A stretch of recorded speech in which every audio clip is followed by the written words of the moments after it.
everybody. It's so great to see you. Thank you for joining us tonight. My name is Melody McAllister, and I'm so glad to be here. Things are a little bit crazy in my life. That's why I haven't been consistent, but I hope to change that very soon. You can find my weekly book chats usually on Facebook, Twitter, and YouTube. You can catch the live replays as well if you miss them. And I want to give a special shout out to the Alice Keeler Teacher Tech and Thrive in Edu Facebook communities. Tonight, I'm here with author and educator J. Eric Dennis. I became friends with Eric a few years ago through his amazing sister, Lori. Hey, Lori. I'm pretty sure you're watching. Eric has a really cool background story before he became a teacher and before he became an author. So I hope he's going to share about that tonight. He published Azarah and Baldur, Courageous, this past November, and it is a hit. I read the story to the seventh graders I've been teaching, and we focused on the character trait of courageous, and it was just perfect this week for it all to come together. And I love this story. I'm going to give it a review, 5 stars for sure. But we were so excited to read it, and we can't wait for the next book in this series. We'll talk about that too. But this children's book is so much fun to read aloud. Older students, younger students, children of all ages, and especially if you love reading and getting really expressive. So this is going to be a fun chat tonight. Eric, thank you for joining me. You've been busy doing author signings and teachings, and it's such a privilege to have you on here tonight. Tell us how you're doing and a little bit about your background. I'm doing great, and thank you, Melody, for having me on. This is going to be a blast, I have a feeling. Yes. A little bit about me. I was in retail management for 26 years and really enjoyed that for a long time. In 2009, my dad passed, and as we all know, when things like that happen in our lives, we begin to reevaluate. And I just decided that I wanted to make a change and do something where I could contribute a little bit more. And fortunately, I had a really supportive mom and a really supportive wife, Kim, and they put me through college. And so I got through college in 3.5 years and got my teaching certificate. And then in 2014, started teaching. And so I am in my 9th year of teaching now, and I feel as though I have a second life. I'm really happy. Yeah, that is a great story. And, through Lori, I know how amazing your parents are. And through you, I know how amazing your wife, Kim, is. And I absolutely love the chemistry that y'all have and the support that you have for one another. So that is such a special story that I'm glad that you shared it. And do you regret? Do you have any regrets about leaving retail? I do. The regrets I have all center around my employees. I had some really, really good teams with the companies that I worked for, people that were very loyal to me and became friends, and we just kind of grew together. So I do regret not being around them. I miss them. Yeah, Yeah. absolutely. But you're still glad that you're in education. That was a terrible question. I'm sorry. Will you forgive me? Of course. I'm so glad that you're in education. And I also want to say that you really inspired me when the pandemic first came down. Like, I watched all the things that you were doing to clue in your students and make them feel like they were welcome and still a part of your world. And I loved what you were sharing. And I don't know that if I ever told you that, but yes, I absolutely think you're an amazing educator. And so it really is an honor to have you on here tonight. But let's talk a little bit about your book. What is the inspiration behind Azarah and Baldur Courageous? Well, the Azarah herself is basically an amalgamation of all the amazing dentist women in my life. I mean, there's a bit of my mom in there. Definitely my sister's in there. My wife is in there. There's a bit of our daughters in there. So Azarah is just sort of a combination and an amalgamation of all the dentist women in my life that I've been surrounded with, fortunate to be surrounded with. And, it's funny that you bring up the pandemic and the lockdown, because that's when I wrote the book, was during the lockdown. I was in a funk, as many of us were, and I needed an outlet. And so I wrote this story, and it just sat in my Google Drive, for a couple of years until last summer, my wife, Kim, convinced me that I actually need to do something with it. So I went out searching for an illustrator online and found the perfect illustrator, and then ended up getting it published. That is amazing. So what was the relationship like between you and your illustrator, during the process of all of that? Oh, that is that could be a long story, and I don't want to make it a long story. But the bottom line is, this guy's name, his pen name anyway, is Artanu, and we have really just hit it off. To be honest, he lives in Indonesia. Oh, I've never wow. met him face to face. I found him through a website that connects illustrators with authors, and he's just an amazing individual. Obviously, incredibly talented, but Yes. um, just a really, really good young man. And I felt a connection with him because most of my students are ESL students, students that come from either East Africa or Asia, and so I felt a connection with him. But he's just a great guy, and it's just been really fun to work with him. And he has been excited about this project. He just really been excited about this project. It's just been fun. Yeah. I hate to ask this, but I'm gonna do it anyway. I've already asked some weird questions, but do you have a favorite illustration? Or is that terrible to ask? I don't want to spoil it too much, but I do have a favorite illustration. It comes towards the end of the book, and it's a moment that Baldur and Azarah share together, and I feel very connected to that particular illustration. I love that. And that's after never mind. I'm gonna be spoiler alert. I have to say there is a big metaphor through this story, and I touched on that with my students, and it was pretty incredible. This is I just it and you meant that, right? Like when you were writing this, you meant all of that metaphorical, like going through the fire, all this stuff. I mean, it's intense. Yeah, yeah. On my classroom wall, I have four traits that my students can read as they're exiting: be kind, be courageous, be curious, and be creative. And so Mm. I kind of set out to do a book on each of those virtues. And the courage one is one that resonates with all of us, right? And because Mhm. we all have been through fires, Right. and I think that may be part of the reason that it is connecting with people. Yeah. But and you know this as well as I do, not everybody runs to the fire. And just like in life, not everybody comes through the fire in a better way. And so this is a really good discussion piece to have with young people and talking about like, how to come out of those hard situations. So I appreciate that. Like I love it as a mom, as an educator, just as a human being. You can get pretty deep with this. And I used it with character traits to teach character traits this week. So just if I blog about this, I'm gonna have a whole lesson to go along just so I love that. I love that. yeah. And I know the answer is this is an amazing thing because I've got to watch this, I've got to watch all of this play out on social media. But what has the response been for your community, for your school community? How is that going? Um, it's going amazing is the way it's going. I was unprepared for people to rally around me and rally around Azara the way that they have. And it's been a humbling experience for sure. But um, I don't know, you kind of expect your own family and your and close friends to sort of be there for you in those times, in the low times and in the celebratory times, right?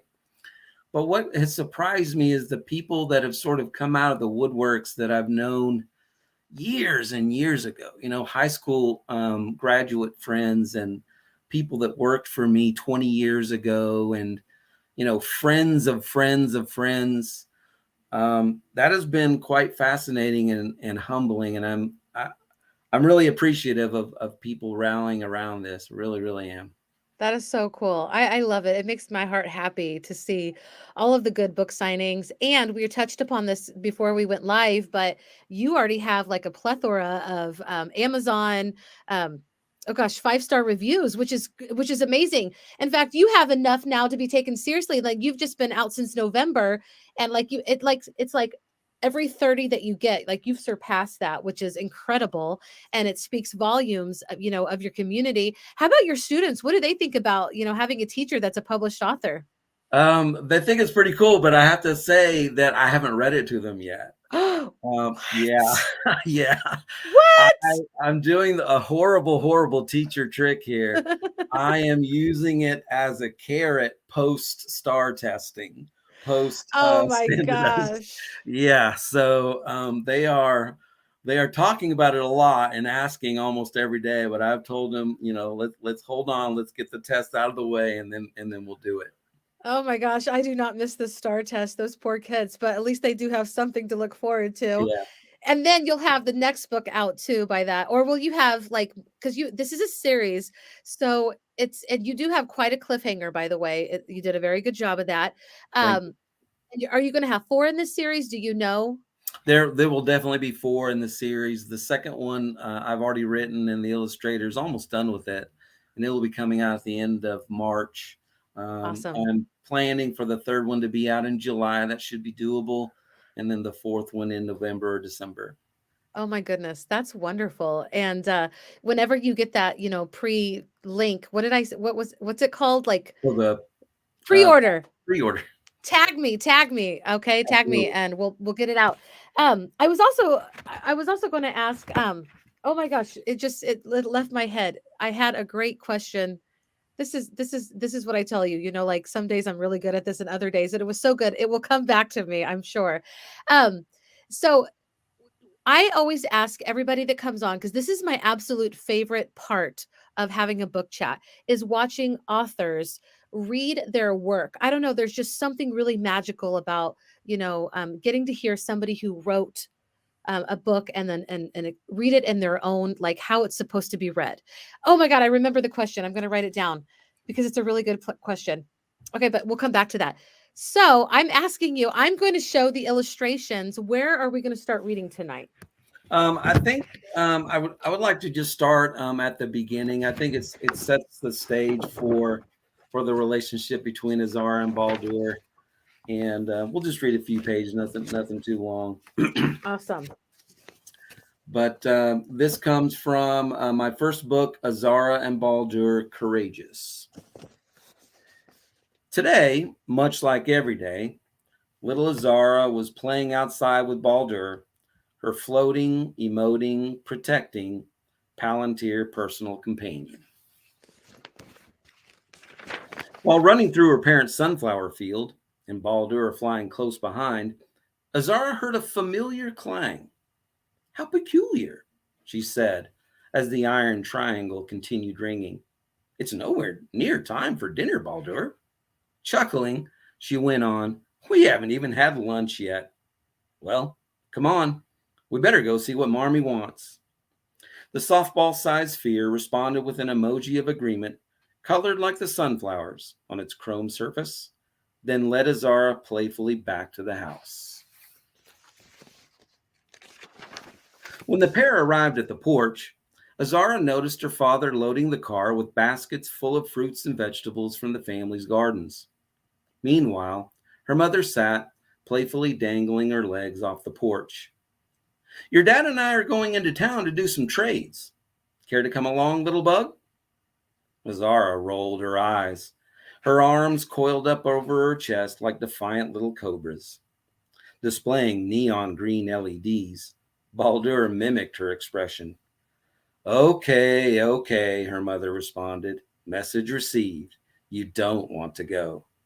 Well, stay out of trouble while we're gone, little bug. We'll be back by lunchtime. Azara's mother slid off the porch and cupped her daughter's cheeks in her hands. She fiddled with Azara's crimson hair bandana, much to Azara's dismay, then kissed her gently on the forehead. And you, she said sternly, extending a finger at Baldur, you send me a message immediately if, well, she tilted her head towards Azarah, if anything. The chrome ball displayed an orange thumbs up in acknowledgement, and Azara's mom winked back. Azarah just rolled her eyes and said, Marm, seriously? I'm 11 years old. Her mother stuck her tongue out at Azarah, then walked to the car, where her father was already sitting in the passenger seat. He rolled down the window, blew a kiss into his hand, and tossed it towards Azarah. She reached up and caught that kiss, then deposited it in her jeans pocket as she shot him a coy smile. I love it. Oh, my own kids are dropping in. Okay, I remember the question. And I love it has to actually do with your trademark of Baldur. Is this something like are you coming out with like how do you say it? Palantars? Palantirs. Well, Palantirs? I had not planned on it, but now that you've put the bug in my ear, I love it. And we had so much discussion when we were reading and listening to your book. And we were talking about like past and present, like and honestly, I could see this becoming a cartoon, a movie. Like I hope that this just goes out. It's such a great story and just the cliffhangers. So I love that you read it. If you are listening, this is such a good story to read with young people. And you kind of probably have the audience in mind of your students. I know that Azarah is 11, but when you were writing this, who did you have in mind? I did have my students in mind, to be honest with you. As a sixth grade teacher, I wanted to write something that was a children's book in nature, but that would be challenging for them to read and require them to do some thinking while they're reading. I love that. And and I talked about this with the seventh graders that I read it to. They're like, "Are you sure this is a children's book?" Because I was really getting into it, and there's some things that happen. And I love, I love that you wrote it for older kids because just because they're older and in double digits doesn't mean that they don't like stories with illustrations. Absolutely. That I didn't realize that when I first got into teaching, but even teaching sixth graders, I use children's books every year to introduce, certain concepts or skills, whether it be figurative language or imagery or foreshadowing or whatever. It's a good tool to use. And like you said, they enjoy it too. Sixth graders might not admit Right. enjoying it, but they do enjoy it. And I think it's the delivery. If you are really into it as the teacher and you're delivering it like with a lot of passion and just kind of how the story, I mean, like I screamed when Azara screamed, I screamed, You have to. so You have yeah, to. yeah, you have to get into it. And I love that. And please know that I caught the figurative language that you used and the foreshadowing. Like this is really it's a good book. Number one, it's a standalone book for it in itself, just as a story, but also I see so many different ways of how to use it in the classroom. I mean, even just to extend it, like it doesn't end, it keeps going on. Just another writing activity. How do you want it to end? Um, yeah, so if you want to trade any ideas, let me know because it got me thinking quite a bit this week. Yeah, I think that one of the ideas that I've had for a few months now, but you know how life gets kind of busy and you just sort of sit on things. But I really want to put together some lesson plans, using her as a character and some of the things that happen, in the course of the book. Yeah, and I can see the Dennis women resemblance. I don't know that I noticed it as much until you said all of that, but I totally see it. I'm And glad you said that. yeah, and we didn't get a shout out to Melissa, your other sister, so we need to give her a shout out too. So and I want to ask you, we kind of touched on this is a series, but so what's next? Well, the second book comes out at the end of March, and spoiler, that will be titled Azarah and Baldur Curious. And so her story takes a turn. I don't want to spoil anything, but it takes a turn. I will say too, I haven't had a chance to mention, but the entirety of the four books, that story has been in my head for quite some time, and it is a sort of stereotypical hero's journey. I'm a big Joseph Campbell fan. I have been for a long time. I love the monomyth. I love the hero's journey.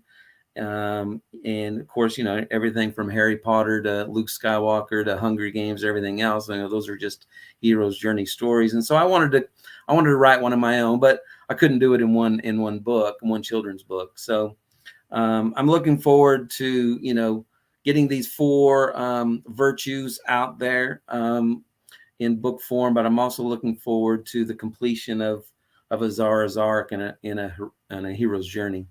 Yeah, and who knows what'll come out of that? Like, you could have a movie deal. This is a really good plot, is all I'm saying. I appreciate it. And it's something that, when you talk, it reminds me so much of how I write too, and I have it swimming in my head for quite a while before I sit at the computer and just get it all out. And some people write, like, every day, but I just have it and then I just get it all out. Is that how you write? So many of the authors that you look to online for advice, at least I did, that's what they say, right? Like every day you just got to pound out 1,000 words. Just every day, just get up, and no matter if it's drivel, just get that 1,000 words out. And I find that incredibly difficult to do, especially because I have a career. You have a career, right? I mean, I guess if your career is writing, that's possible, but that's difficult to do every day. But there are days that it just hits me, and I can Mhm. get a bunch out on the page or out onto the Google Drive screen. Oh, here comes my cat. Um, but and of course, a lot of it, when you first dump it out, is dribble, right? I mean, mine Yeah. is anyway. But at least you have something there then that you can subsequently polish, right? Yeah, who helps you polish it? Well, Kim, my wife Kim, helps me a lot. But I have a really cool beta reader. She's actually was one of my mom's best friends, Oh, nice. and she does beta reading for me and has been invaluable to me. This is so cool. I mean, the celebration of women in your life, this is like International Women's Day. Yeah, It's crazy.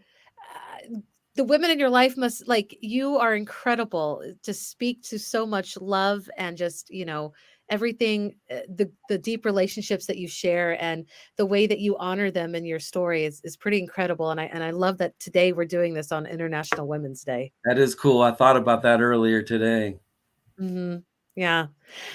Does Kim help you write too, or does she have any input? She has a lot of input as I'm going along. I'll present her with a page and an illustration idea, or maybe a few pages sans illustration, and she'll help me, sort of polish it up, or she's let me know on occasion that something is just not ringing. Something's not right. So yeah, I mean, she's been a lot of help. You know how spouses are, right? I mean, Yeah. Yeah. Well, not all, believe me, not all that's the can first be. sounding board, right? So, Yeah, yeah. So, what advice, and I didn't even prep you for this. But what advice would you give to people who are looking to self-publish? it's funny. A lot of people are asking me about that Mhm. at book signings and just messaging me on Facebook or email. My first advice is just, and this is going to sound trite, but I really do mean it, is just do it. That's Yeah. my first advice. I'm This process has shown me how remarkably easy it is. It's Mhm. surprising to me that every American is not writing and publishing their own book, because you really have nothing to lose.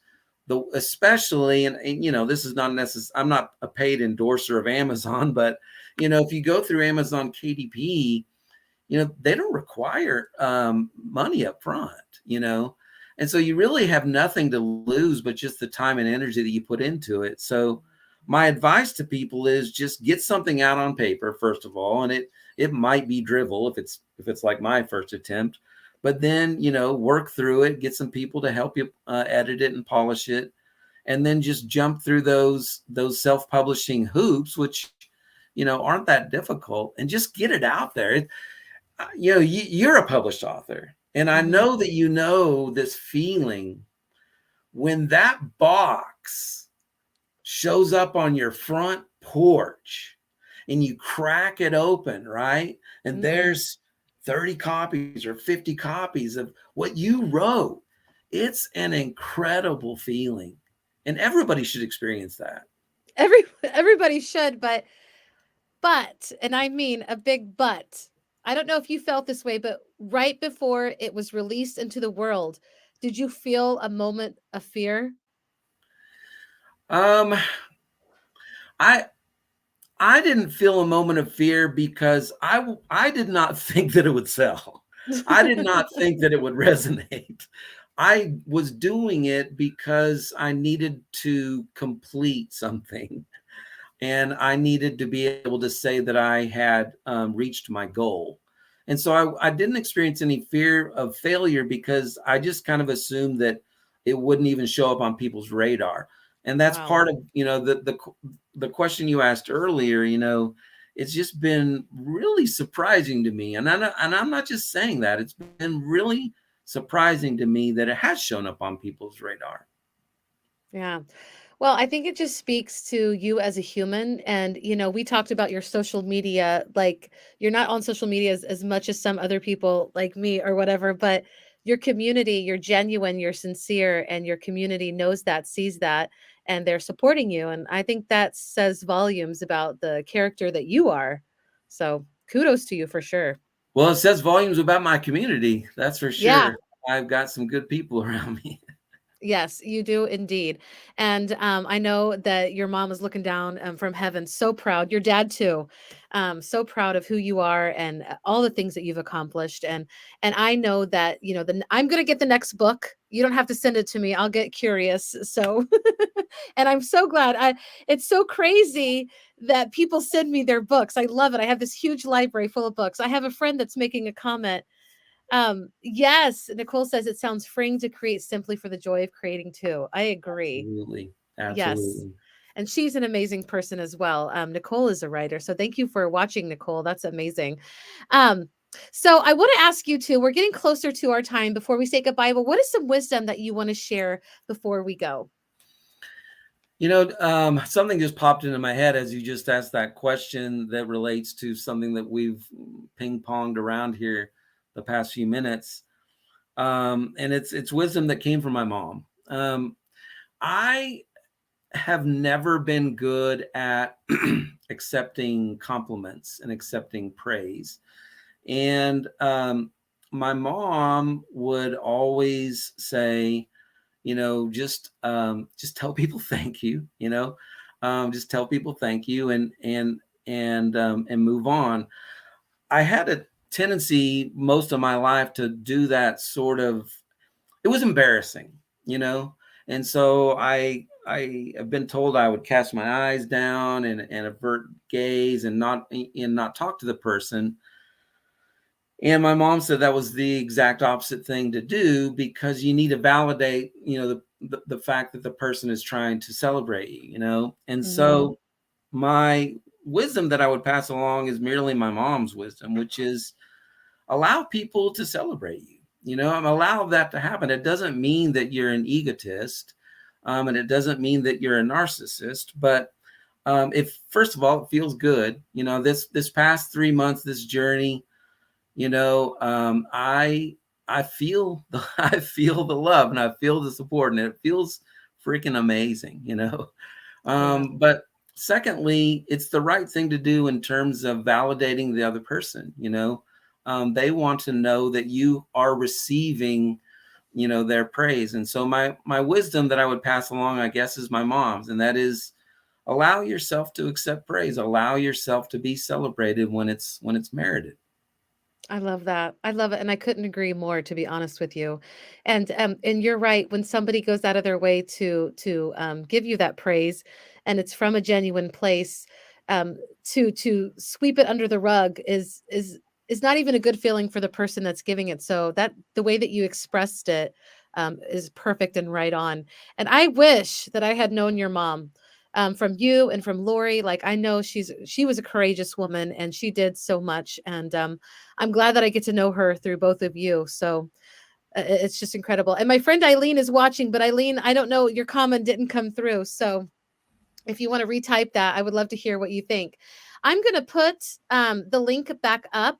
If you are watching, number one, thank you so much for watching tonight. I met Eric through his sister, Lori. And so, Lori, if you're watching, I love you and I miss you. I haven't seen you for a while.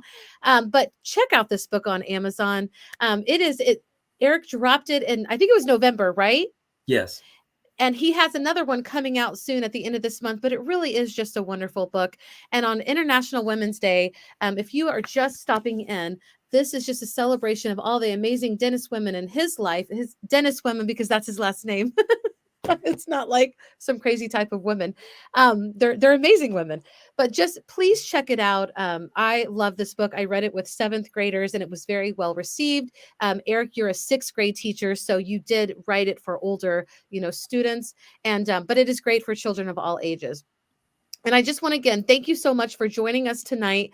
And if you're just getting the tail end of this, I hope that you'll watch the replay, check out the links. And also, I want to say this every single time: if you love a book, the best way you can support an author is to give them a review. So feel free to do that as well. Eric, I have loved our time together. It's been amazing. Are there any last words before we say goodbye? No, I just I really appreciate you having me on, and it's great to interact with you face to face. Yes, in real Um, life. and I'm really grateful to Lori for introducing the two of us. I'm in awe of your achievements, and Oh my goodness. I Thank really you. appreciate you having me on. Yes, I appreciate you, and your achievements are amazing. And when that next book comes out, we're doing this again. Okay. All right, All all right. right. All right, everybody. Well, thank you so much. We'll see you again, hopefully soon. Hopefully it won't be another month before I do this again. But thanks for tuning in tonight, and we'll see you again. Bye.